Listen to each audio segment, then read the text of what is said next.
านผู้ฟังกำลังให้เกียรติรับฟังสถานีวิทยุเจียงใหม่มหานคร FM 107.25 เมกะเฮิรตซ์อันดับต่อจากนี้ไปเจิญอู้จ๋ากำเมืองกับดีเจคำเพชรเจ้า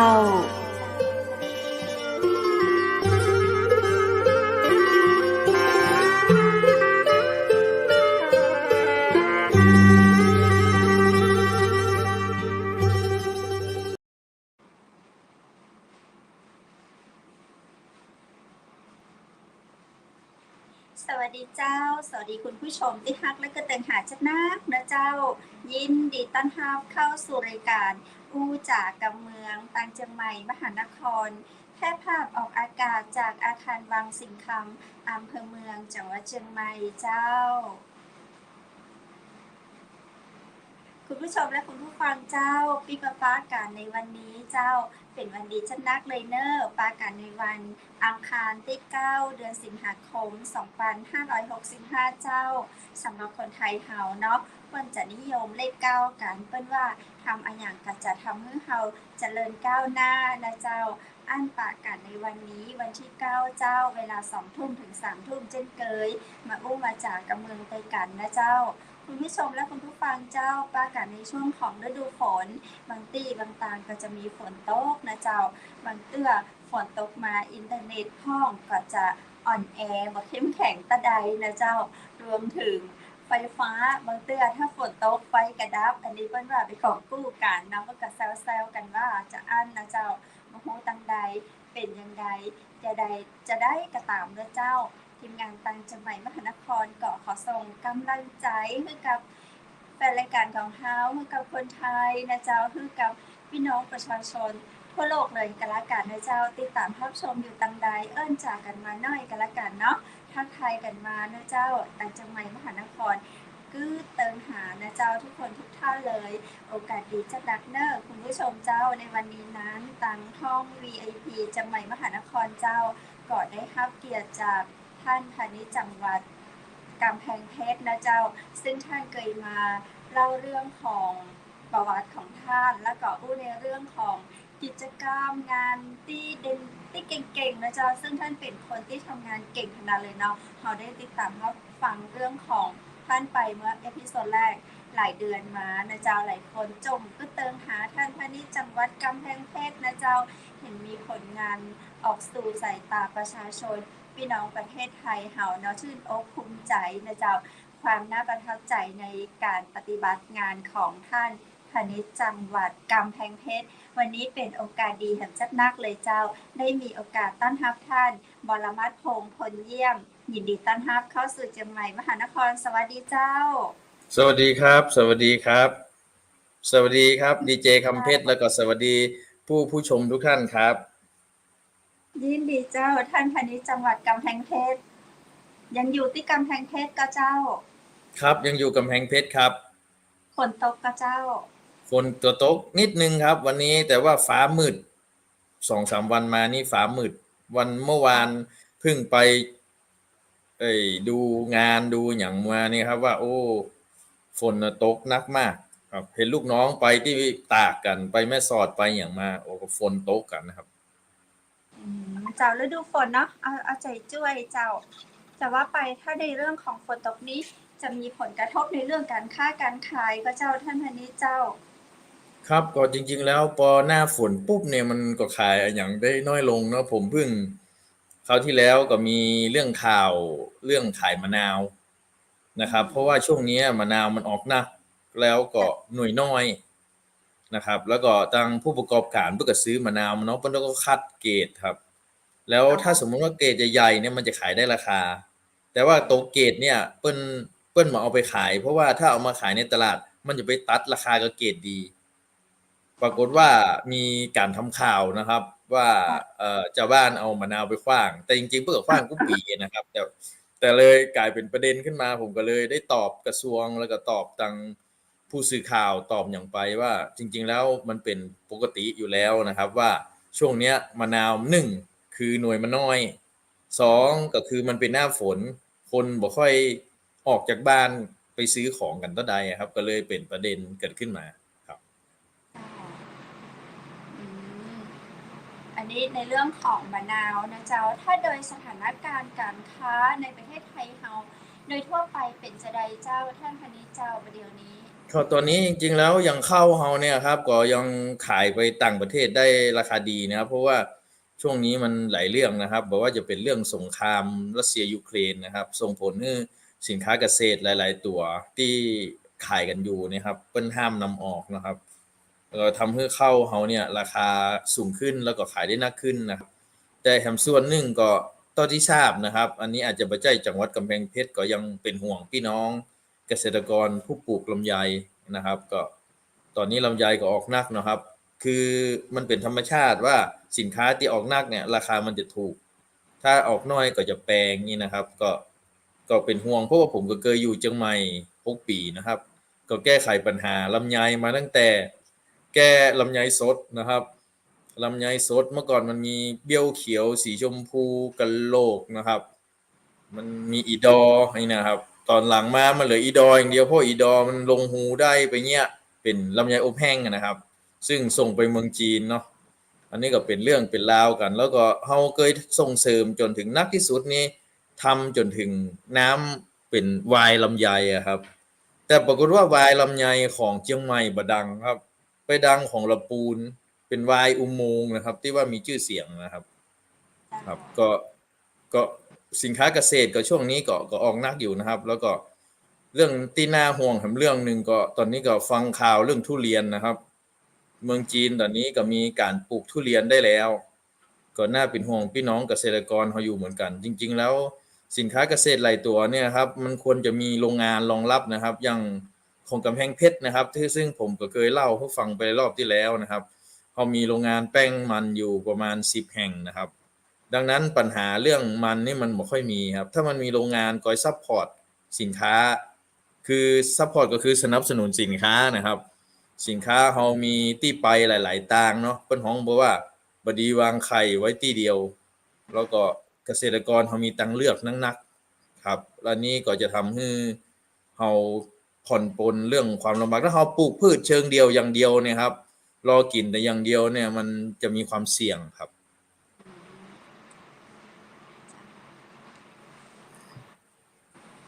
ครับได้ยินผมชัดกะครับ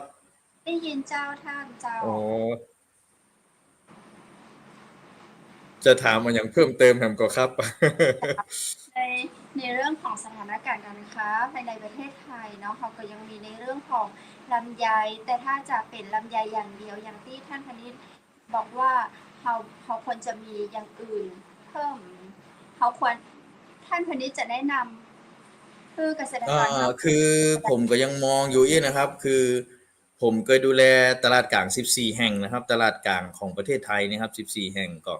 เอามองว่าอย่างภาคตะวันออกนะครับเปิ้นบ่ได้มีสินค้าตัวเดียวเปิ้นมีเงาะมังคุดมีทุเรียนนะครับแล้วทีเนี้ยผลผลิตพวกนี้ครับมันออกบ่พร้อมกัน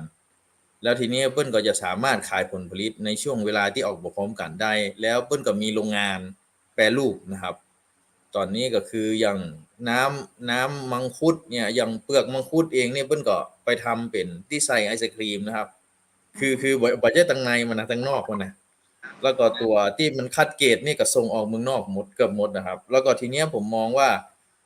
อย่างบ้านเฮาเนี่ยครับอย่างเชียงใหม่เองเนี่ยตอนนี้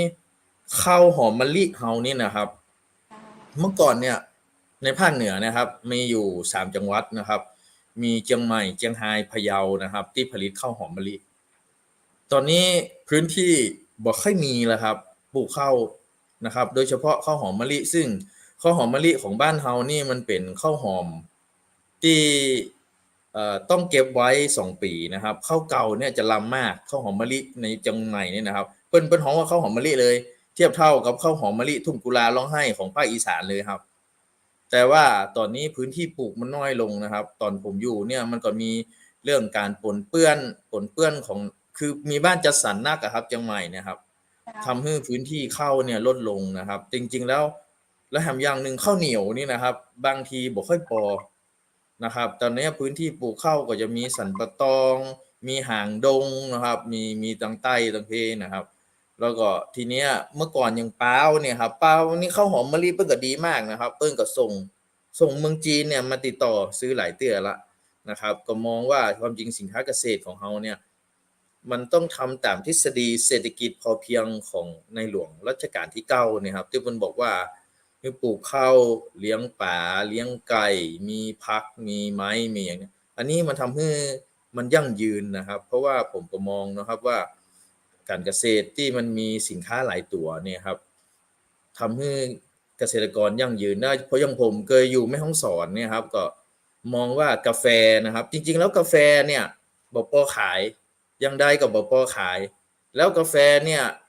อย่างถ้าผมจำตัวเลขบ่ผิดนะเป็นของเจียงไฮ้เนาะนักที่สุดน่าจะอยู่30,000 กว่าตันนะครับ35,000ประมาณนี้แต่บป.ขายนะเป็นของว่าพันธุ์อาราบิก้านี่อย่างมันถึงดีเพราะว่ามันสูงจากระดับน้ำทะเลประมาณ 1,300 ถึง 1,400ฟุตกับฟิตเนี่ยนะผมไม่แน่ใจจากระดับน้ำทะเลแล้วก็มันอยู่ที่สูงนะครับภาคอื่นปลูกบ่ได้มันก็เลยแปลงนะครับก็ผมก็มองว่าเชียงใหม่เองนะครับภาคเหนือเองเนี่ยบอกว่าจะเป็นข้าวบอกว่าจะเป็นกาแฟความจริงเขามีขีดความสามารถค่อนข้างสูงนะครับอย่าง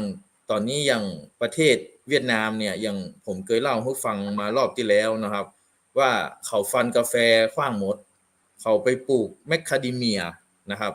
แล้วก็ปลูกดอกไม้ตัดดอกนะครับไม้ตัดดอกเป็นพวกต้นไม้ที่เป็นไข่เอาดอกที่มันจะมีงานโศพงานแต่งงานอย่างที่พิธีที่มันใจดอกเนี่ยนะครับจริงๆแล้วจังหวัดเชียงใหม่หรือภาคเหนือของเรานี่นะครับสามารถทำการเกษตรที่เป็นสินค้าเกษตรภาคเหนือนี่ได้ทำเยอะมากอย่างสตรอเบอรี่เนี่ยครับความจริงสตรอเบอรี่นี่ก็ปลูกได้หลายวิธีนะครับหลายผมเห็นนักเกษตรเพิ่นนะครับโดยเฉพาะมหาลัยเชียงใหม่กับมหาลัยแม่โจ้นะครับเพิ่นก็แกร่งเก่งนะครับแม้กระทั่งสินค้าบางตัวอย่างผมของอันอย่างก็ครับแคนตาลูปแล้วมันมีอันอย่างแฮมยังเนี่ยคล้ายๆกับแคนตาลูปนะครับอันนั้นก็เมลอนนี่ก็ขายดีนะครับแล้วก็แปลงตัวแต่ว่าคนที่ทำการเกษตรเนี่ยควรจะต้องศึกษาเรื่องเทคโนโลยีขึ้นนะตอนนี้อย่างละออนบางคนเพิ่นเห็นจบมาเนี่ยขายเมลอนปี2ปีก็รวยแล้วนะครับเพิ่นจะมีการตลาดก็อยากจะฝากไว้นะครับว่าเวลาเราปลูกอย่างเนี่ยเราต้องคิดว่าเราจะขายหรือขายเพราะบางทีเกษตรกรเนี่ยครับบอกว่าจะขายหรือขายแต่ปลูกขอให้ปลูกได้ปลูกเก่งปลูกดีแต่ผมว่าจะไปขายที่ไหนนะครับซึ่งกระทรวงพาณิชย์เองก็แก้ไขปัญหาหลายอย่างนะครับว่าจะเป็นกระเทียมแต่ตอนนี้ข้าวโพดก็ราคาดีนะครับข้าวโพดนี่ราคาค่อนข้างดีมากเลยนะครับแล้วก็จริงๆแล้วอย่างถั่วเหลืองเนี่ยถั่วเหลืองนี่ก็ปลูกแถวแม่ริมแถวอย่างนี้จริงๆแล้วเฮานี่นำเข้าถั่วเหลืองจากต่างประเทศนะครับเยอะมากแต่ว่ามันต้องอยู่ที่การรวมกลุ่มของเกษตรกรด้วยนะครับอันนี้อู้ถึงสินค้าเกษตรแต่ว่าตอนนี้ก็ต้องยอมรับนะครับอยากจะฝากไว้ว่าเอ่อราคาปุ๋ยตอนนี้เรานำเข้าปุ๋ยจากรัสเซียเนาะตอนนี้ปุ๋ยแพงมากก็เป็นห่วงนะครับแต่ก็ยังจะฝากไว้ว่า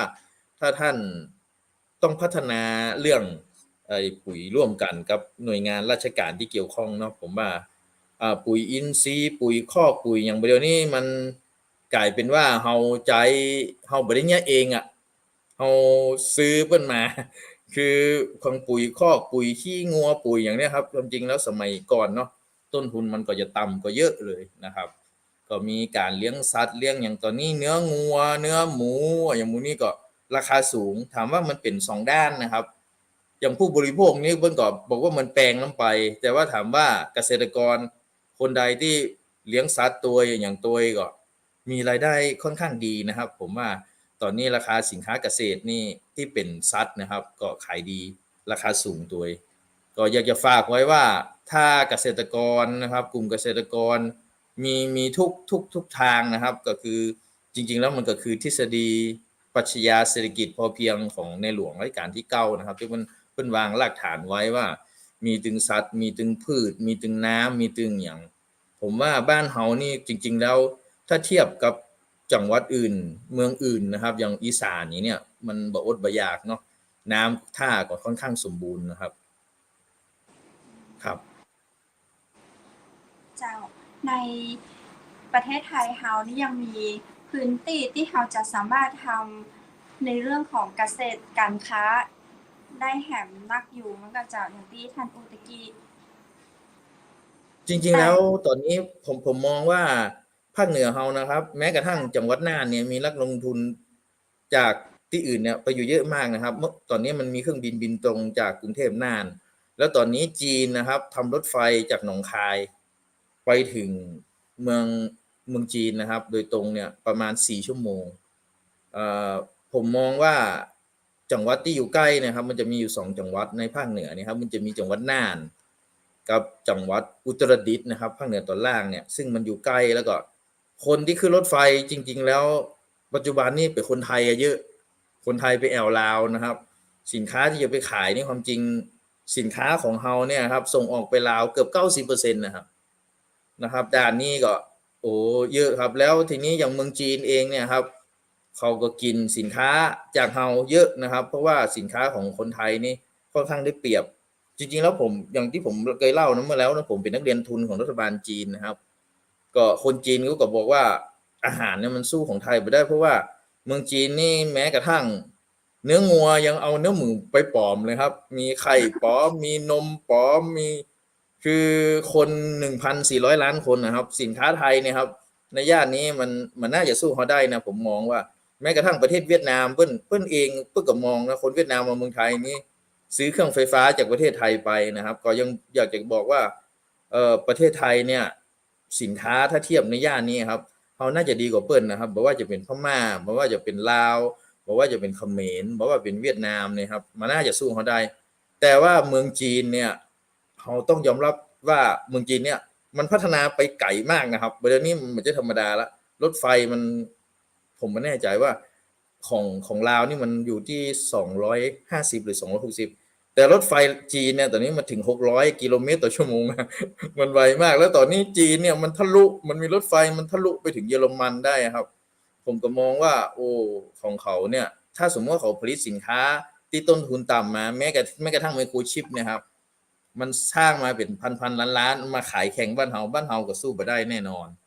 แต่ว่าสิ่งหนึ่งที่บ้านเฮาเมืองเฮาสู้ได้ก็คือเรื่องสินค้าเกษตรครับเราต้องผลิตให้มันได้มาตรฐาน GMP HACCP พวกเป็นเกษตรอินทรีย์เป็นอย่างนี้ครับผมว่ายังพอที่จะขายได้อยู่แล้วก็คนจีนก็นิยมสินค้าไทยนะครับโดยเฉพาะทุเรียนเนี่ยคนจีนก็บินมากินทุเรียนประเทศไทยนะครับความจริงลำไยเฮานี่เป็นสินค้าโดดเด่น ของประเทศจีนนะครับภาษาจีนเป็นของว่าหลงเยียนหลงเยียนแปลว่าตามมังกรนะครับอันนี้ก็ส่งออกดีแล้วก็ข้าวหอมมะลิในตลาดโลกเนี่ยครับยังขายดีอันนี้ต้องยืนยันนะครับว่าภาษาจีนว่าเซียงหมี่เวลาเราอ่อนคนจีนที่เกิดนะครับเขาจะเอาข้าวหอมมะลิเนี่ยไปไว้ที่หัวนอนเพราะว่ามีแต่ลูกคนรวยเท่านั้นที่จะได้กินข้าวหอมมะลิเพราะว่ามันแพงครับเจ้าก็คือเป็นถ้าไปประเทศเปิ้นก็คืออย่างข้าวหอมมะลิเฮาก็จะขึ้นชื่อแล้วก็เป็นแบบอาหารต่างประเทศอีเนาะสำหรับเป็นคนที่อาหารที่มีชื่อครับต้องกินข้าวหอมมะลินะครับตอนนี้อย่างทุเรียนเนี่ยจีนโอ้เอาไปเนี่ยทุกอย่างสปะครับเป็นซุปเป็นโบกินเป็นอาหารอย่างเงี้ยคือทุเรียนเนี่ยขายดีมากนะครับตอนนี้เจ้าแต่ว่าน่าเป็นห่วงก็คือว่าเขากำลังจะปลูกได้อันนี้น่าเป็นห่วงอยู่แล้วก็บ้านเขาก็ไปปลูกบางที่ก็มันบอกควรปลูกก็ไปปลูกอันนี้น่าเป็นห่วงนะครับ อันก่อหมายความว่าแบบว่าจะเป็นทุเรียนบะนาวหรือว่าบะลำไยที่มีข่าวว่าเอ่อเหลือล้นตลาดบ่มีตลาดรองรับจีนปฏิเสธอันนี้แต่บะแต่เจ้าก็จริงๆแล้วมันกับอย่างมะนาวตอนนี้ไม่ต้องอู้ถึงนะครับเพราะว่าเป็นเพราะว่าอย่างนี้ทุกปีครับว่ามันเป็นช่วงกรกฎาสิงหาเนี่ยมะนาวมันเยอะแล้วก็หน่วยมันไม่ได้มาตรฐานครับคือมันไซส์น้อยน้ำมันน้อยคนก็ไม่อยากซื้อเพื่อจะซื้อที่แก่นใหญ่ๆแล้วได้มาตรฐานอันนี้มันมีปัญหาครับแต่ว่าอย่างลำไยเนี่ยครับมันก็จะเป็นช่วงๆนะครับเพราะว่าตอนนี้ลำไยเฮาก็นักพอสมควรเหมือนกันแต่ว่าผมไม่ได้อยู่ภาคเหนือตอนบนมาเมินแล้วก็ จริงๆแล้วเรื่องเทคโนโลยีเนี่ยครับมันเป็นเรื่องสำคัญตอนนี้แม้กระทั่งเกษตรกรขาดคนเก็บลำไยประเดี๋ยวนี้คือปัญหาคือต้องเอาคนต่างด้าวมาช่วยเก็บลำไยนะครับแล้วก็กล้าแรงมันแปลงนะครับคือกล้าแรงของคนไทยนี่ก็แปลงอยู่แล้วแต่ว่าเราก็ต้องจ้างเปิ้นนะครับทีนี้ต้นทุนมันก็สูงขึ้น นะครับแล้วก็พอขายปุ๊บมันก็ได้กำไรน้อยลงอันนี้คือเป็นประเด็นที่1นะครับประเด็นที่2ก็คือตอนนี้เรายังเงียบแบบบะเก่าอยู่ก็คือว่ามันต้องไปทำอย่างเช่นข้าวเหนียวลำไยยกตัวอย่างนะครับมันแพ็คได้เป็นถุงได้เป็นห่อได้ลำไยฟรีซลำไยไดร์ลำไยที่มันเป็นอบแห้งเป็นอบเนื้อสีทองอบเนื้อดำแดงหรือว่าที่มันเป็นผลิตภัณฑ์ที่เป็นบรรจุภัณฑ์แล้วหรือไปอยู่ในแครกเกอร์ไปอยู่ในอาหารพวกนี้ครับก็จริงๆแล้วก็ต้องเกษตรกรน่าจะรวมกลุ่มกันไปอู้กับพวกทางมหาวิทยาลัยนะครับเพื่อมีงานวิจัยอยู่ก็คือใบยางให้ขายลำไยสดเพราะลำไยสดเนี่ยมันอยู่บ่กี่วันมันก็เน่าแล้วครับแต่ว่าทีเนี้ยอย่างตอนนี้อย่างสดยังสดนี่มันพ่นซัลเฟอร์นะครับอบกรรมฐานนะครับอบกรรมฐานแล้วส่งอยู่ได้6เดือนอย่างที่เคยมีข่าวว่าไปขายที่สิงคโปร์แล้วก็เขาลิ้นครบแล้วก็ปากบวมอย่างเมื่อก่อนนะครับก็ยังน่าเป็นห่วงว่าความจริงมันควรจะมีวิธีการที่มันจัดเก็บโดยบ่ให้มันมีสารเคมีที่มันมีผลต่อร่างกายอยู่ในลำไยแล้วก็เมื่อลำไยสดแล้วก็ส่งให้ไวที่สุดอาจจะมีฟีดมีแช่แข็งมีไดร์มีถุงที่เป็นสุญญากาศเงี้ยไปแล้วมันยังสดอยู่ครับตอนนี้เขาส่งป่าไปเมืองจีนนี่บางทีนอกป่าไปนะครับนอกป่าไปป่าบ่ตายพอไปถึงปุ้นเอาน้ำแข็งออกปุ๊บป่าว่ายได้เหมือนเก่าครับ โอ้โหเทคโนโลยีมันเนี่ยได้นะครับอย่างปากัดเนี่ยตอนนี้เขาเป็นเจ้าของขนส่งปากัดไปทั่วโลกนะครับเบิ้ลอัดออกซิเจนใส่ถุงแล้วเอาไปในไปรษณีย์ไทยก็รับส่งของประเทศครับไทยตอนนี้ส่วนมากกับเจ้าครับตอนนี้รู้สึกจะส่งสิงคโปร์ด้วยมั้งปากัดนะครับแล้วก็ผมสำนักงานพาณิชย์จังหวัดกำแพงเพชรเนี่ยผมเพิ่งทำ MOU กับไปรษณีย์ไทยไปตอนนี้คือเกษตรกรที่อยากจะขายของนะครับไปขอกองได้ที่สำนักงานพาณิชย์จังหวัดนะครับถ้าเป็นผลไม้แล้วก็เอาไปส่งที่ไปรษณีย์เนี่ยส่งฟรีตอนนี้กระทรวงพาณิชย์ช่วยเหลือเกษตรกรอยู่ครับอ๋อเจ้าต้องฝึกขายของทางไปรษณีย์ครับ เจ้า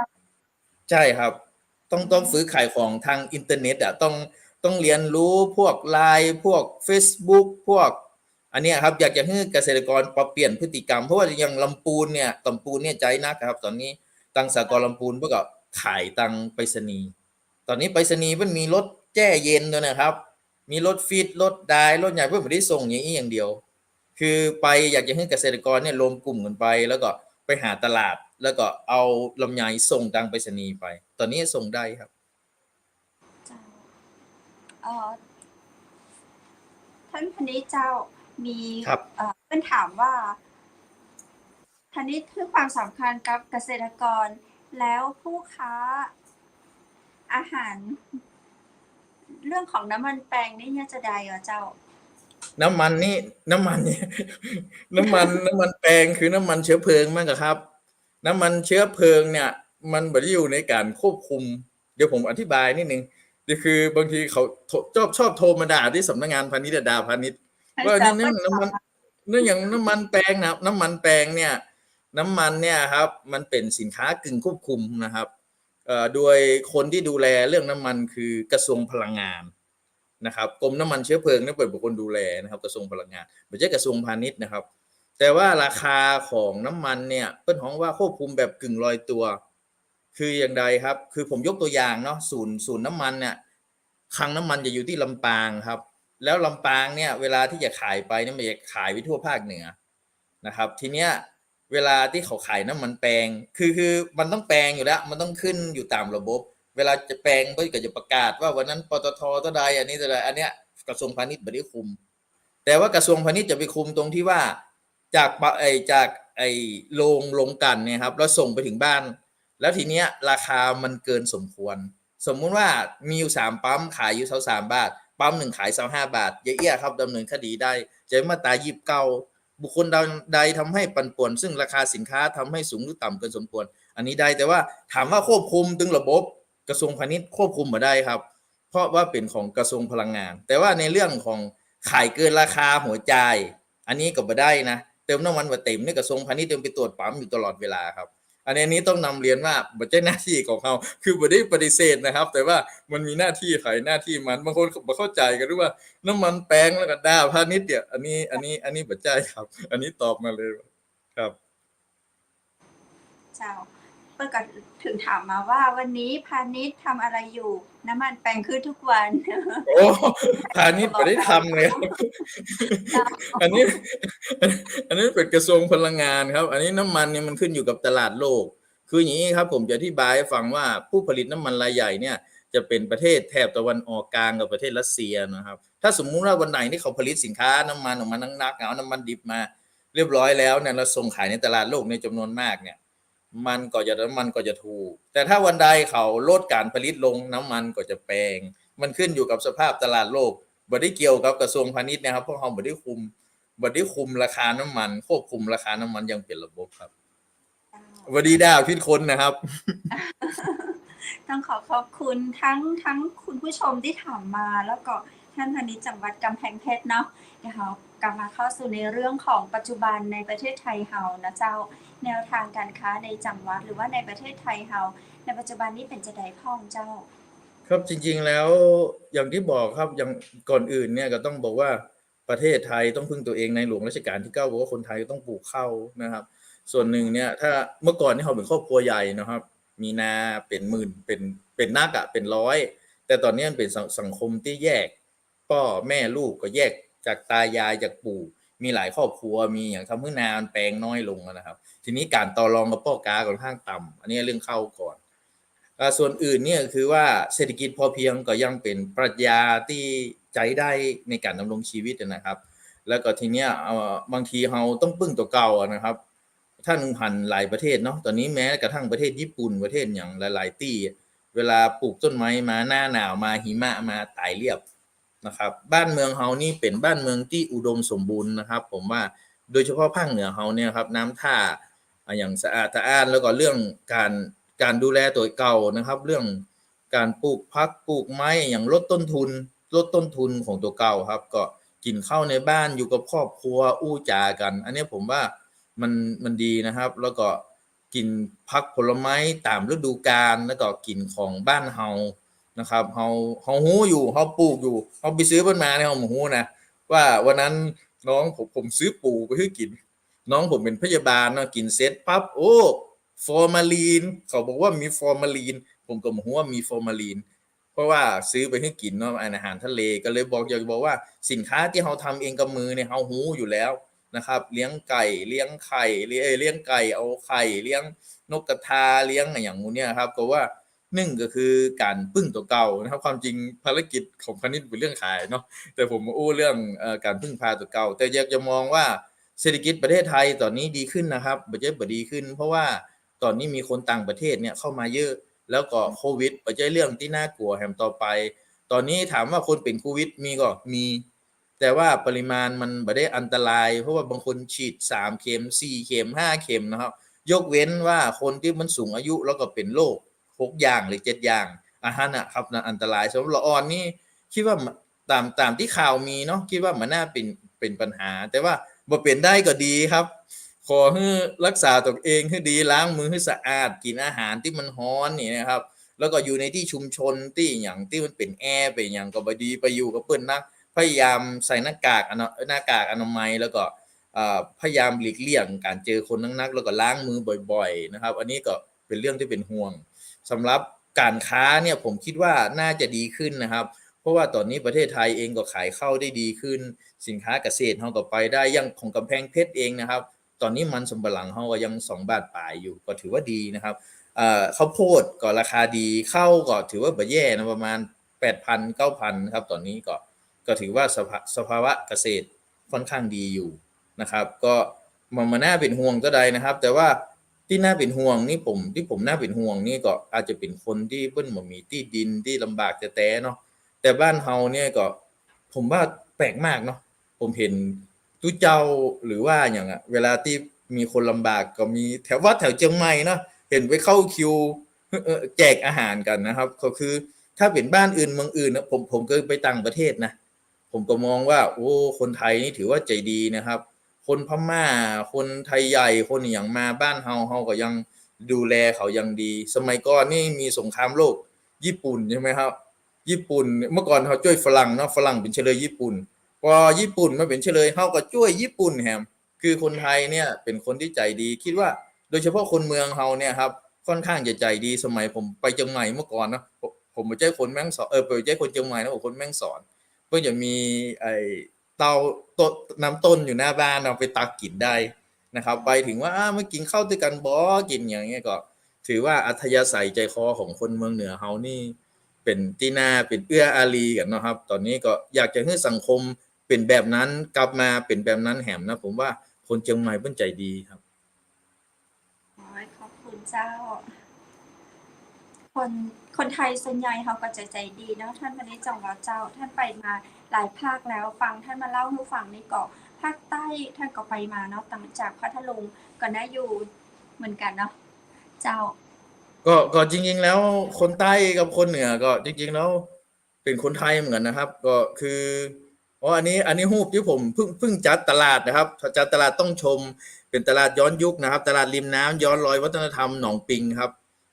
ผมต้องการให้ชาวบ้านเพิ่นมีที่ขายของแล้วก็มันเป็นบริเวณวัดนะครับวันเสาร์วันอาทิตย์เพิ่นเอาชาวบ้านเพิ่นก็เอาของมาขายเราพยายามที่จะสนับสนุนสินค้าท้องถิ่นให้ชาวบ้านเพิ่นทำสินค้ามาแล้วก็ราคาก็บ่แพงครับชาวบ้านเพิ่นก็จะได้เข้ามาอันนี้เป็นแห่งที่3ในจังหวัดกำแพงเพชรนะครับอันนี้แต่เป็นแห่งแรกที่ผมไปเปิดนะครับตอนนี้ผมพยายามจะพัฒนาเพราะมันมีแม่น้ำปิงอยู่จังหวัดกำแพงเพชรมีเป็นน้ำปิงเนาะเป็นน้ำปิงนะไหลมาจากทางเชียงใหม่นะครับแล้วก็ตอนนี้กำลังพัฒนาหลายๆอย่างนะครับมีการละเล่นละอ่อนกำลังฟื้นฟูพวกเล่นกะลงกะลาเปล่าที่เดินกะลาเปล่านะครับขี่ม้าชมเมืองอย่างพวกเนี้ยเราพยายามที่จะอนุรักษ์วัฒนธรรมแล้วก็ใส่เสื้อผ้าพื้นเมืองแล้วก็กินอาหารพื้นบ้านนะครับแล้วก็ตอนนี้กำลังพัฒนาพวกเสื้อผ้าที่เป็นแบบของคนกำแพงขึ้นมาก็ยังนึกถึงเชียงใหม่นะเพราะว่าโอ้เชียงใหม่คนมันต้องปิกไปใส่เสื้อหม้อห้อมผมไม่แน่ใจว่าแต่หม้อห้อมของแป้เนาะแต่มีเสื้อคนเมืองนะครับแล้วก็กางเกงคนเมืองอู้จ๋ากำเมืองแล้วก็มีวัฒนธรรมแบบเก่าเนี่ยผมว่ามันเป็นเสน่ห์นะครับมันเป็นอัตลักษณ์ครับก็ครับอันนี้เป็นอาหารพื้นบ้านของเปิ้นนะครับเป็นอาหารพื้นบ้านแล้วก็บางอย่างมันก็เหมือนของเชียงใหม่ของลำปางเหมือนเพราะว่าเมื่อก่อนเนี่ยมันจะมีพ่อค้าจากลำปางจากเชียงใหม่เนี่ยคือเปิ้นล่องไม้นะครับไม้สักนะครับที่จะส่งไปกรุงเทพเนี่ยมันจะต้องมาผ่านที่กำแพงเพชรก็จะมีบ้านของสลาของเปิ้นนะครับมีบ้านสลาที่นี่มีเคยดูหนังเรื่องชั่วฟ้าดินสลายครับที่ผมจำชื่อไม่ได้นะอันนี้เกิดขึ้น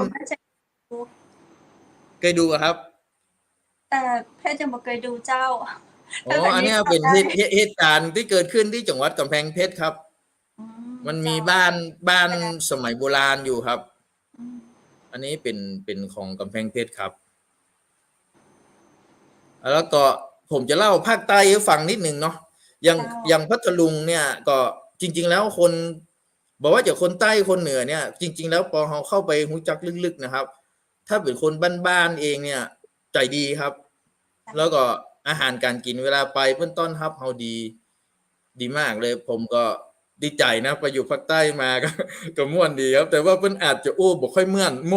บ่ค่อยม่วนเหมือนบ้านเราเท่าไรเพิ่นโวยสวกเนาะแล้วก็ตรงๆบ่อ้อมค้อมนะครับแต่ว่าจิตใจเพิ่นดีผมว่าคนที่ไหนก็จ้างครับในประเทศไทยนะแม้กระทั่ง3จังหวัดชายแดนภาคใต้เนี่ยครับผมไปเพิ่นคนมุสลิมเพิ่นก็ต้อนรับดีนะครับไปบ้านเพิ่นก็ชวนกินข้าวไปอย่างเหมือนคนไทยอ่ะพอเห็นคนไทยปุ๊บมันก็บ่ใช่บ่ยากถ้าคนไทยเจอคนไทยก็โอเคครับครับอันนี้ก็มีขายของธงฟ้าอันนี้ผมจัดอยู่ตลอดนะครับขายไข่ราคาถูกขายข้าวราคาถูกขายน้ำมันราคาถูกอันนี้ช่วยเหลือเกษตรกรช่วยเหลือประชาชนนะครับอันนี้ก็เป็นหน้าที่ของกระทรวงพาณิชย์ที่เอาสินค้าราคาถูกเข้ามาจำหน่ายในงานในตลาดต้องชมนะครับอันนี้เราเอาก็ไปช่วยลดค่าครองชีพเพื่อกับประชาชนนะครับธงฟ้าครับธงฟ้ากิจกรรมแบบนี้มีทุกจังหวัดก็เจ้าหรือว่ามีแค่ที่กำแพงเพชรเจ้าตอนนี้ความจริงมันมีทุกจังหวัดแหละครับแต่ว่ามันอยู่ที่ว่าผู้บริหารของแต่ละจังหวัดว่าจะเซตมาในส่วนของตลาดต้องชมที่เปิดปีนี้มันมี14จังหวัดบ่ได้ครับผมเป็น1ใน4จังหวัดที่เปิดตลาดนะครับจากว่าอันนี้กับมีละอ่อนน้อยนะครับมาแสดงมันเป็นวิธีของละอ่อนด้วยเนาะที่จะได้แสดงออกบางทีอย่างพัทลุงมัน มันมีตลาดชื่อว่าตลาดใต้โหนดอันนี้ผมเคยได้รับรางวัลจากตลาดใต้โหนดมาก็มีการฝึกสอนพวกหนังตะลุงเนี่ยครับเล่นหนังตะลุงฟ้อนโนราหมู่นี้นะครับแล้วก็ร้องเพลงปักใต้พวกอย่างเงี้ยครับก็ผมว่ามันเป็นอัตลักษณ์ของคนในพื้นที่คนที่อื่นมาแอลเพื่อก็อยากให้เห็นนะครับว่าบ้านเฮาเมืองเฮามีอัตลักษณ์อย่างพ้องอย่างมาบ้านเฮามันก็ต้องกินแคบหมูกินไส้อั่วกินน้ำพริกอ่องแกงฮังเลโอ้มาถึงนี่ใครกินเลยครับ อันนี้จะเป็นร้อยพระบาทนะครับ700 ปีครับที่อยู่ที่กำแพงเพชรครับเป็นของศักดิ์สิทธิ์จำบ้านเมืองเพื่อนมีหลายอย่างนะครับจริงๆแล้วกำแพงเพชรนี่มันอยู่ติดกับจังหวัดลำปางนะครับก็มีวัฒนธรรมบางอย่างที่คล้ายกับคนภาคเหนืออยู่เหมือนกันนะครับมีวัดพระบรมธาตุนะครับวัดพระบรมธาตุนี่มีพระธาตุของพระพุทธเจ้าอยู่9 องค์นะครับพญาลิไทยเนี่ยเพิ่นอัญเชิญมาจากสุโขทัยพญาลิไทยนี่เป็นหลานของพ่อขุนรามคำแหงนะครับเมื่อก่อนกำแพงเพชรเปิ้นฮ้องว่าเมืองชากังลาวเนาะเป็นเมืองลูกหลวงของสุโขทัยครับก็มีความสัมพันธ์ทางวัฒนธรรมกันอยู่ครับครับผมอันนี้ก็มีท่านนายกมีท่านรองผู้ว่ามีท่านประธานหอการค้านะครับเวลาเนี้ยการเฮาก็ทำคนเดียวบ่ได้ก็ต้องอาศัยองค์กรปกครองส่วนท้องถิ่นนะครับแล้วก็ตั้งจังหวัดแล้วก็ตั้งหอการค้าอย่างมาช่วยนะครับอันนี้ท่านบุญช่วยหอมยามเย็นนะครับท่านรองผู้ว่าราชการจังหวัดครับที่นั่งข้างผมนะครับผมนี่ใส่เสื้อเหลืองนะครับ ปิดแมนหมดเจ้า ครับอันนี้เป็นเตินอันนี้เป็นแม่น้ำปิงที่ยาวที่สุดนะครับอันนี้เป็นแลนด์มาร์คนะครับเป็นแลนด์มาร์คเป็นตลาดต้องชมที่เราทำให้คนที่มาแอลมาถ่ายรูปเซลฟี่นะครับจะได้รู้ว่ามาถึงตลาดน้ำย้อนรอยวัฒนธรรมของจังหวัดกำแพงเพชรแล้วนะครับตอนนี้เขาก็มีแผนเหมือนกันว่าจะเนี้ยก๋วยเตี๋ยวห้อยขานั่งกินอยู่ข้างแม่น้ำปิงกำลังวางแผนกันอยู่นะครับครับ อันนี้ก็ละออนนี่อที่เป็นเต้นนะครับเป็นเต้นวัฒนธรรมเบิ้นก็คล้ายบ้านเฮาอยู่เหมือนกันตอนแรกผมมาสุโขทัยใหม่ๆผมเคยเป็นการค้าภายในอย่างว่าสุโขทัยนะครับก็ตอนแรกเขาก็งงเนาะเสียงเปิ้นก็มองเหมือนกันบ้านเฮามันต้องมองติ่งมองติ่งมองติ่งมอง เจ้า ครับแล้วมันก็พอได้ยินเสียงมองติ่งมองติ่งมองติ่งมองนี่ขามันยุดบ่อยู่นะครับมันจะไปดิกๆอ่ะ คล้ายๆกับล้านนาเนาะเจ้า อ๋อคล้ายๆอยู่ครับคล้ายๆอยู่ครับมันผสมกับทางใต้หน่อยนะครับเพราะเลยลงไปมันก็จะเป็นนครสวรรค์นะครับเป็นสุพรรณบุรีเป็นอย่างนั้นครับแต่ว่าจริงๆแล้วมันบ่ต่างกันหรอกครับเพราะว่าจริงๆแล้วคนไทยอ่ะพอเราไปเจอกันแท้ๆเราก็จะรู้ว่าคนไทยเป็นอย่างไรเพราะว่าวัฒนธรรมบางทีมันแค่แบ่งภูมิภาคบ่ได้พอเข้าลึกๆอ่ะมันแต่งงานกันไปแต่งงานกันมาเป็นลูกคนนั้นหลานคนนี้มันก็คือคนไทยอะครับแล้วจริงๆคนถามว่าคนไทยแท้มีก็ ผมผมยังบ่คิดว่ามันจะมีคนไทยแท้100%นะเพราะมันเป็นเลือดผสมหมดนะครับอันนี้เล่นม้าครับมันมีม้าก้านกล้วย แล้วก็มันมีที่เอาเป็นแบบเล่นเป็นปืนนะครับปั๊บๆเนี่ยอ๋อท่านเคยเล่นกันครับเคยครับเห็นเจ้า ครับอันนี้เราก็พยายามรื้อฟื้นวัฒนธรรมของท้องถิ่นขึ้นมานะครับเพื่อละอ่อนรักษาวัฒนธรรมประเพณีอันดีงามของเราไว้นะครับ อันนี้ของกำแพงนะครับ เจ้าท่านคันนี้เจ้ามีในช่วงพิธีเปิดหรือว่าเราสามารถไปแอลไปชมได้ช่วงไหนพ้องนะเจ้า อ๋อตอนนี้ก็มีวันเสาร์อาทิตย์นะครับ วันเสาร์อาทิตย์เขาก็เปิดตลอดก็มาชมได้เลยครับ ตลาดต้องชมเขามีตอนนี้เขามี2แห่งนะครับ มีแห่งตลาดหนึ่งอันนี้เป็นตลาดริมน้ำอันนี้บรรยากาศดีอยู่ในวัดราชพฤกษ์ครับ กิจกรรมที่เราเห็นนี้เราก็สามารถไปร่วมเล่นได้อย่างปืนตะลัดแต๊บตะกี้เราก็สามารถไปเล่นได้ได้ครับไปย้อนรอย อดีต ละอ่อ ครับ นเลย ครับละอ่อนนะย้อนแล้วนี่มีนวดแผนโบราณด้วยนะครับ มีนวดมียืดกระดูกมีอย่างเหมือนกันครับ อันนี้เราเจ้า ครับ อันนี้ก็ละอ่อนเขาก็มาทำ พวกพวกไอ้ต้นม้าก้านกล้วยครับอ๋อเล่นหมากกันกล้วยเจ้าครับผมครับ เอ๊ะละออนไม่ยิงหรือว่าละออนป้าใจไม่ยิงเล่นได้ก็เจ้า มีส่วนใหญ่จะเป็นผู้ชายเนาะครับไม่ยิงก็เล่นได้แหละครับแต่ว่าส่วนใหญ่จะเป็นผู้ชายนะครับมีกิจกรรมน่าสนใจอะไรครับบ้างอันนี้ผมก็เพิ่งไปออกรายการทีวีช่อง11ที่พิษณุโลกมาวันก่อนนะครับก็คือไปโปรโมทเปิ้นมีเมี่ยงมีเมี่ยงนะครับเมี่ยงที่แต่เกี๊ยวค่ะเจ้าใช่ครับมีเมี่ยงไส้บะพร้าวแต่ผมมันแน่ใจว่าเป็นเพราะว่าเมี่ยงลาวหรือเปล่าผมก็จำชื่อมาชัดนะครับแต่เมี่ยงคเป็นเมี่ยงครับ ำถ้าทางเหนือเขาเรียกเมี่ยงคำเนาะถ้ามีไส้ครับเนาะเจ้าครับอันนี้เป็นอาหารประจำถิ่นของกำแพงเพชรนะครับมีกายศาสตร์ที่นี่จะมีกายศาสตร์นะครับเรามีกล้วยไข่นี่อยากกินกับกายศาสตร์ที่นี่เป็นมีชื่อเสียงเรื่องกล้วยไข่นะครับกินกับข้าวกายศาสตร์ครับกล้วยกับกายศาสตร์แล้วเจ้าใช่ครับเป็นอาหารดังประจำจังหวัดครับกล้วยไข่กายศาสตร์ครับอันนี้เราเจ้าทุ่งดอกไม้อย่างครับอันนี้เป็นทุ่งดอกเจ้าโอ้อันนี้บัจจัยครับพิธีเปิดบัไดครับเจ้าครับบัได้เป็นสวนดอกบัได้เป็นสวนดอกยังไม่ได้เย็ดสวนดอกเด้อครับครับ น่าสนใจนะเนาะกำแพงเพชรเจ้า แล้วในในในการต้องชมมีสินค้าอย่างที่น่าสนใจเจ้าส่วนใหญ่ก็เป็นอาหารพื้นเมืองครับเป็นพวกขนมของกินขนมโบราณอย่างพวกเนี้ยครับเป็นเนี่ยขนมขายเป็นส่วนใหญ่นะครับแล้วก็มีหอยทอดมีไอ้มันมีเส้นหมี่พวกอย่างเงี้ยครับแล้วก็จะมีอาหารที่มันเป็นของพื้นเมืองมีน้ำพริกมีอย่างนี้เหมือนกันคล้ายๆกับบ้านเฮาเหมือนกันครับแต่ว่าเผ็ดสู้ทางใต้บ่ได้พัทลุงนี่เผ็ดสุดๆผมอยู่พัทลุงมานี่ยังนึกถึงอยู่นะว่าโอ้เผ็ดขนาดเมื่อเจ้าผมเพิ่งมีอาจารย์ที่มาทำเรื่องข้าวสังยศรู้จักข้าวสังยศครับเป็นจะได้เจ้าข้าวสังยศนี่มันเป็นข้าวท้องถิ่นของจังหวัดพัทลุงที่ได้ GI นะครับ GI ก็คือ Geography Indicator คือหมายความว่ามีสิ่งบ่งชี้ทางภูมิศาสตร์เอาไปเอาไปปลูกแล้วอ้างว่ามาจากพัทลุงมาจากเมืองเขาบ่ได้ต้องเป็นของพัทลุงเท่านั้น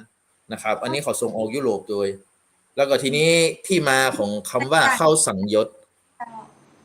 ก็คือว่าสมัยก่อนเจ้านายเนี่ยเดินทางไปที่พัทลุงแล้วกินข้าวกินเสร็จเรียบร้อยแล้วลูกน้องยังบ่หยุดกินเด้อเปิ้นก็เลยสั่งให้หยุดกินเป็นข้าวสั่งหยุดแต่ภาษาใต้ฮ้องไปเหมือนๆกลายเป็นข้าวสังยศอ๋อแสดงว่าคือกินแล้วลำกินแล้วเพลินมาก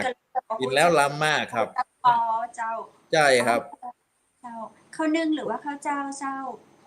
มันเป็นข้าวเจ้าครับแต่ว่ามันออกจะเหมือนเป็นเม็ดสั้นน้อยบ่ยาวเท่าใดครับ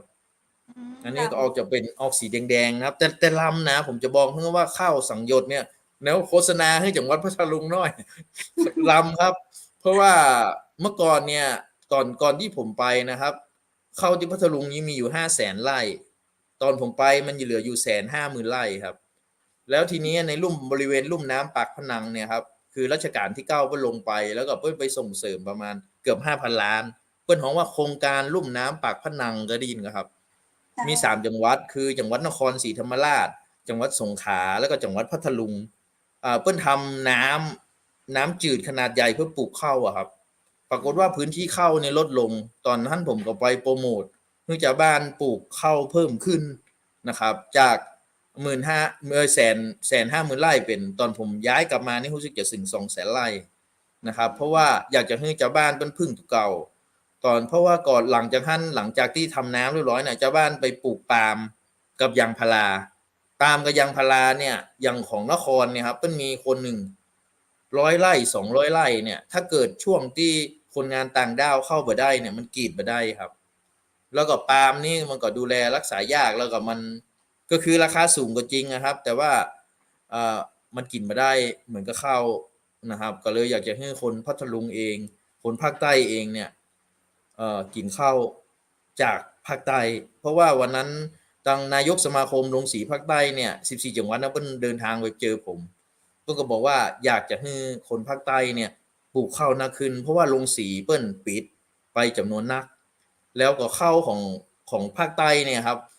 นครพัทลุงสงขลาเนี่ยส่งขายมาเลเซียตัวเพราะว่าคนมาเลเซียเองเนี่ยก็บ่ค่อยมีข้าวแม้กระทั่ง3จังหวัดชายแดนภาคใต้นะครับนราธิวาสปัตตานียะลาเองเนี่ยก็ต้องกินข้าวจากสงขลานครพัทลุงทั้งนั้นเลย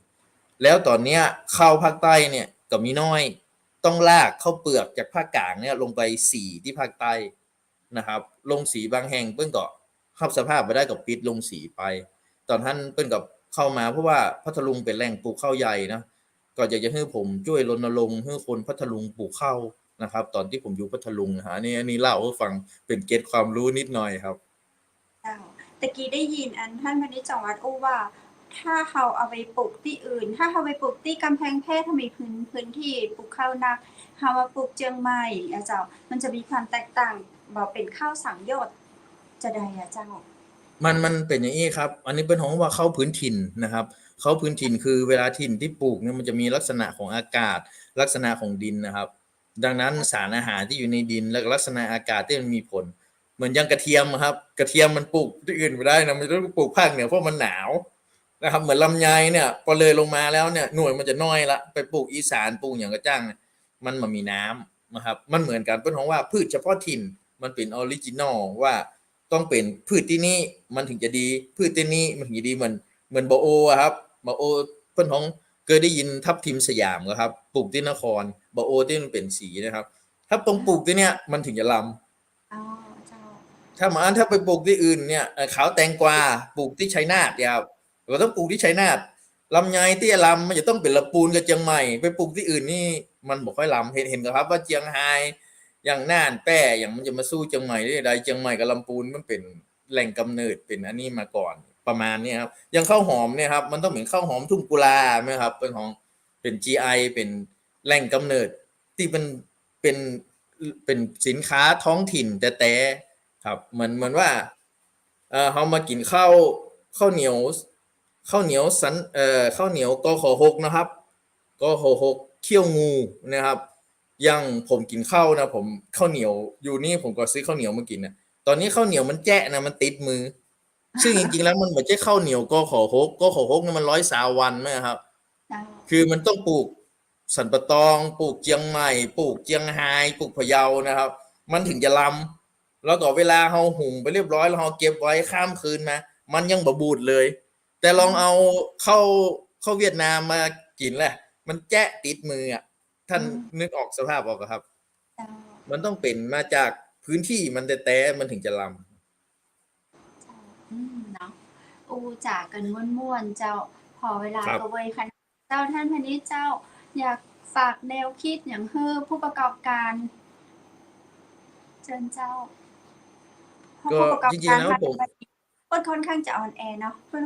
มองว่าเศรษฐกิจไทยเฮาอ่อนแอแต่เมื่อกี้ท่านพาณิชย์ก็บอกว่าเศรษฐกิจไทยเฮาบ่ได้ถึงขนาดว่าอ่อนแอเนาะยังอยู่ในระดับที่ดีอยู่เจ้าครับจริงๆแล้วเราถือว่าเราไม่ได้ถึงยุคข้าวยากหมากแพงจนถึงต้องดิ้นรนต่อสู้กันนะครับเพราะว่าท่านก็เห็นหลายประเทศนะท่านลองดูอินเดียลองดูอย่างมามันลำบากกว่าเราเยอะนะครับบ้านเมืองเราเนี่ยครับมีในน้ำมีปลาในนามีข้าวเนาะก็จริงๆแล้วเนี่ยครับก็ต้องดูแลตัวเก่าแล้วก็เรื่องเศรษฐกิจพอเพียงเนี่ยมันเป็นเรื่องสำคัญมันเป็นปรัชญาที่ในหลวงรัชกาลที่9เปิ้นฝากไว้ให้ลูกให้หลานให้ดำเนินตามรอยของเปิ้นนะครับอันนี้ผมในฐานะข้าราชการคนหนึ่งก็อยากจะฝากไว้ว่ามันเป็นคำตอบที่ดีนะครับปี2540นะครับตอนท่านเราโดนการโจมตีค่าเงินบาทท่านจำได้อยู่ครับคือฝรั่งเนี่ยมันโจมตีค่าเงินบาทมันก็นึกว่าประเทศไทยเรียบร้อยแน่นอนมันต้องเป็นโดมิโนต้องล้มนะครับสิงคโปร์ส่งเงินมาอุดจีนตั้งค่าเงินหยวนมันคือเงินหยวนลดช่วยเหลือประเทศไทยไว้ตอนท่านคนตกงานกันปี40นะครับถ้าจำไม่ผิดนะคนก็ปิกไปบ้านไปเลี้ยงไก่ไปทำนาไปอย่างประเทศไทยก็ฟื้นตัวปิกขึ้นมาได้เหมือนเก่าตอนนี้ผมถือว่า บ้านเมืองเฮาบ่ใช่ว่ามีโจรมีขโมยหากินบ่ได้มีขอทานเต็มบ้านเต็มเมืองอ่ะผมว่ามันบ่ใช่อย่างนั้นนะผมคิดว่าเศรษฐกิจปีเนี้ยน่าจะดีกว่า2ปีที่แล้วซึ่งบ่มีนักท่องเที่ยวเข้ามาในประเทศเลยตอนนี้ก็เริ่มเข้ามาแล้วนะครับแล้วก็เฮาก็คงจะมองหาลู่ทางในการเอาเงินของคนอื่นมาใส่ในกระเป๋าของเฮาถ้าสมมุติว่าเฮามีสินค้าที่มันดีนะครับมีสินค้าที่มันล้ำมีสินค้าที่มีคุณภาพคนก็ต้องมาครับผ้าลายยกดอกลำไยสีชมพูอย่างนี้เมื่อก่อนนี่เฮาอู้กันหลายเรื่องนะผมว่าเสน่ห์ของบ้านเฮาโดยเฉพาะเชียงใหม่เนี่ยครับยังมีเสน่ห์แหมนักคนมาผมจำชื่อบ่ได้อ่ะที่มีคนมงอยู่แล้วก็เพิ่นไปแอวอ่ะม่อนเงาะว่าหยังก็อย่างคนมากันเต็มนะครับหน้าหนาวก็คือยังมีท่องเที่ยวแถมเยอะนะครับแล้วก็คนเชียงใหม่ก็ใจดีแล้วก็อย่างกิ่งอำเภอแม่ออนกะบ้านแม่กำปองเนี่ยโอ้คนลู่กันไปแอวเพราะวันนั้นผมไปเนาะเนี่ยขนมปังไปรอตั้งแต่ตีห้าน่ะที่อยู่ในป่าในไร่ตังมหาลัยเชียงใหม่นะครับก็คือถ้าสมมติว่าอันไหนมันเนี่ยดีเนี่ยลำเนี่ยมีคุณภาพเนี่ยนะผมว่ายังมีโอกาสทำนักนะผมว่าบ้านเมืองเฮาไม่ใช่ว่าแย่จนถึงมีโจรมีขโมยมีอย่างปล้ำเรือขอให้ท่านมองหาลู่ทางจริงๆแล้วหน่วยงานราชการนี่มีหลายหน่วยนะครับเช่นกรมพัฒนาฝีมือแรงงานท่านอยากจะเรียนรู้อย่างก็ไปเรียนรู้ได้ท่านตกงานท่านก็ไปหากรมการจัดหางานเพิ่นก็มีกรมการจัดหางานมีที่อบรมมีมหาลัยท่านอยากจะได้มีความรู้ท่านก็ไปถามมหาลัยเพิ่นก็มีคอร์สฝึกอบรมให้นะครับจริงๆแล้วหน่วยงานราชการเนี่ยมีหลายหน่วยที่ยินดีที่จะสนับสนุนแล้วก็ช่วยเหลือชาวบ้านตอนนี้รัฐบาลเนี่ยแจกเยอะนะผมว่านะแล้วแม้กระทั่งโครงการไปโรงพยาบาลก็ยังมีโครงการ30บาทนะครับซึ่งเป็นการดำเนินการของรัฐบาลที่ช่วยเหลือประชาชนท่านลองไปดูนะบ้านอื่นเมืองอื่นเนี่ยลองป่วยลองบ่สบายดูกะคนไทยไปเรียนอยู่อเมริกาไปหยังโอ้เข้าโรงพยาบาลกำเสี่ยงเป็นหมูตัวใดตัวดีนะครับบ้านเฮาเนี่ย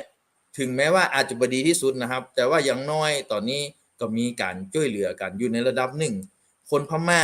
คนเขมรคนลาวอยากเกิดเป็นคนไทยอยากมีบัตรประชาชนไทย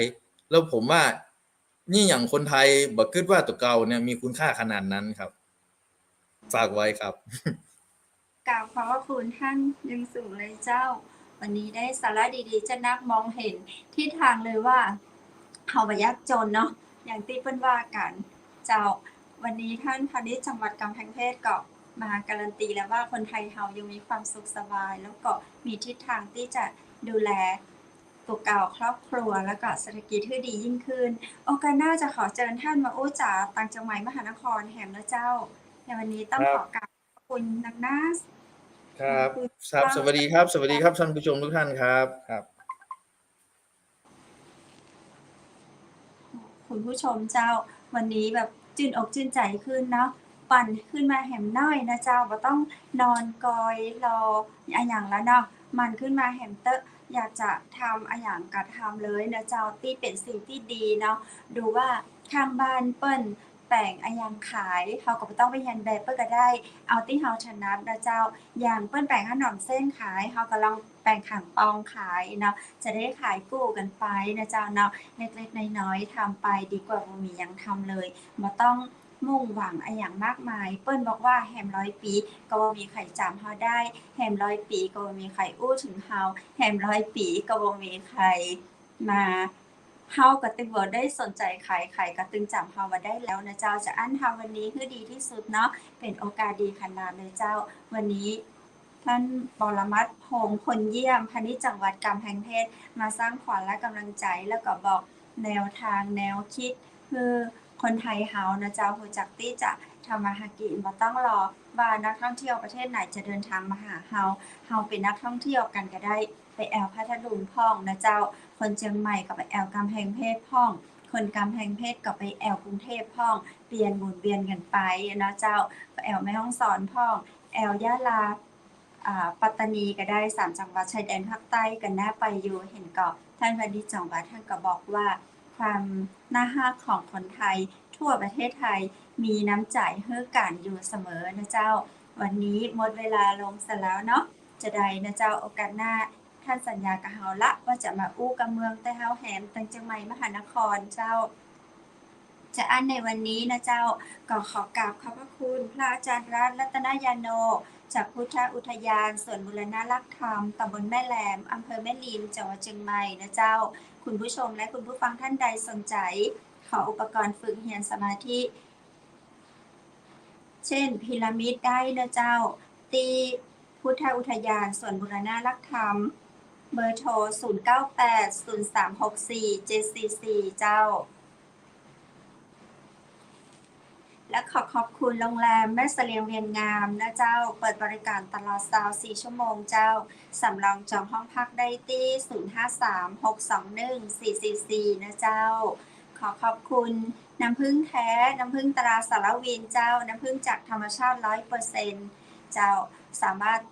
สั่งซื้อได้เนอร์ทั้งราคาปลีกและราคาส่งเจ้าโทรได้ที่082-616-6889 เจ้าและขอบคุณผลิตภัณฑ์ดีโลดีท็อกนะเจ้าผลิตภัณฑ์ที่ดูแลสุขภาพร่างกายของเฮานะเจ้าดีโลพลัสเนาะสวยใสหุ่นกระชับขับถ่ายคล่องต้องดีโลพลัสนะเจ้าด้วยสูตรล้างสารพิษเจ้าดักจับไขมันบำรุงสุขภาพบำรุงผิวพรรณนะทานได้ดื่มได้ตึงแม่หญิงแล้วกับป้อใจนะเจ้าสนใจจะได้สอบถามรายละเอียดได้เนอร์097-369-9442 เจ้าและวันนี้ข้าเจ้าดีเจคำเพชรขอบคุณผ้าพิธีกรหญิงนะเจ้าจากร้านผ้าพื้นเมืองชุดไทยใหญ่ท่านใดสนใจนะเจ้าสอบถามรายละเอียดเรื่องของผ้าพื้นเมืองชุดไทยใหญ่ได้ที่098-773-9789 นะเจ้าและในวันนี้ข้าเจ้าดีเจคำเพชรทีมงานเชียงใหม่มหานครก็ขอบคุณคุณผู้ชมคุณผู้ฟังทุกท่านนะเจ้าขอให้โชคดีและมีความสุขนักๆสำหรับคืนนี้ขอให้คุณผู้ชมนอนหลับฝันดีราตรีสวัสดิ์เจ้า